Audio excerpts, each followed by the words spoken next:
So video सुरु हुनुभन्दा अगाडि चाहिँ यहाँ हेर्नुहोस्, म चाहिँ क्यापकटको प्रो फिचरहरू युज गर्दैछु without any crack software. So आजको भिडियोमा चाहिँ म तपाईँलाई क्यापकटको प्रो फिचरहरू कसरी फ्रीमा युज गर्ने भनेर सिकाउनेछु। पहिला सुरु चाहिँ तपाईँको कम्प्युटरमा भएको क्यापकटलाई अनइन्स्टल गरिदिनु होला र किप युजर डाटालाई चाहिँ अनचेक गरेर अनइन्स्टल गरिदिनु होला। त्यसपछि गुगल क्रोम खोलेर क्यापकट ओल्ड भर्जन भनेर टाइप गर्नु होला। त्यसपछि अप टु डाउन भन्ने वेबसाइटमा जानु होला। अलिकति स्क्रोल गरिसकेपछि यहाँ देख्न सक्नुहुन्छ कि तपाईँले सबै क्यापकटको पुरानो भर्जनहरू पाउन सक्नुहुन्छ। सो हामीलाई चाहिँ प्रो फिचर युज गर्नको लागि चाहिँ ओल्ड भर्जनको जरुरत पर्नेछ। किन भन्दाखेरि चाहिँ प्रो भर्जन चाहिँ अहिले आएको हो। पहिला चाहिँ क्यापकट लन्च भएको बेलामा चाहिँ कम्प्लिटली फ्री थियो। सो यी मध्ये चाहिँ 1.50 भन्ने भर्जनलाई डाउनलोड गर्नु होला। डाउनलोड भइसकेपछि चाहिँ यसलाई काट्दिनु होला। किन भन्दाखेरि चाहिँ हामीले डाइरेक्टली ओपन गर्यो भने चाहिँ क्यापकट अटोमेटिकली अपडेट हुन्छ।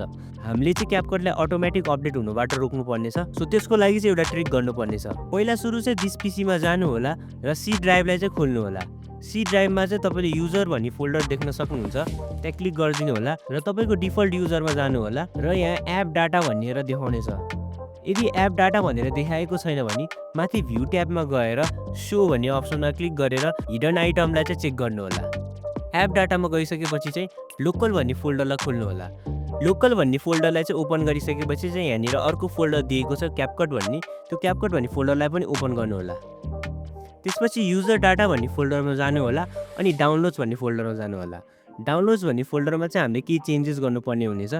हामीले चाहिँ राइट क्लिक गरेर टेक्स्ट डकुमेन्टलाई चुज गर्नुपर्नेछ र रिनेम गरेर अपडेट.exe भनेर लेख्नुपर्नेछ।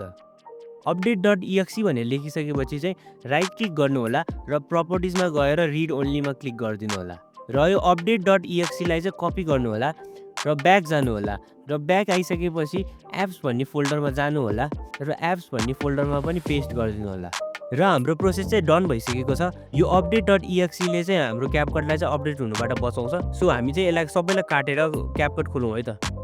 र देख्न सक्नुहुन्छ कि हाम्रो क्यापकटको ओल्ड भर्जन इन्स्टल भइसकेको छ र यहाँनिर चाहिँ हामीले सबै फिल्टर र इफेक्टहरू चाहिँ फ्रीमा युज गर्न सक्छौँ। म तपाईँलाई चाहिँ भिडियोमा फिल्टर लगाएर एक्सपोर्ट गरेर देखाउने छु र देख्न सक्नुहुन्छ कि हाम्रो फिल्टर लगाएर पनि भिडियो एक्सपोर्ट भइसकेको छ र यहाँ सबै फिचरहरू वर्किङ कन्डिसनमा छ। र ओल्ड भर्जनलाई चाहिँ डाउनलोड गर्नुको बेफाइदा भनेको हामीले यसमा लेटेस्ट फिल्टर र फिचरहरूलाई चाहिँ युज गर्न मिल्दैन। यो ट्रिक चाहिँ पछि वर्क नगर्न सक्छ किनकि क्यापकटले चाहिँ बेला बेलामा अपडेट गरिरहेको हुन्छ आफूलाई र यस्तो लुपहरूलाई चाहिँ फिक्स गरिरहेको हुन्छन्। सो तपाईँहरू ट्राई गर्न सक्नुहुन्छ र केही प्रब्लम आयो भने चाहिँ कमेन्ट गर्न नभुल्नु होला। आजको भिडियोलाई चाहिँ यति नै। सो हाम्रो च्यानललाई चाहिँ सब्सक्राइब गर्नु भएको छैन भने चाहिँ सब्सक्राइब गरिदिनु होला र भिडियोलाई चाहिँ लाइक गरिदिनु होला। सो भिडियोलाई चाहिँ एन्ड गर्छु। धन्यवाद।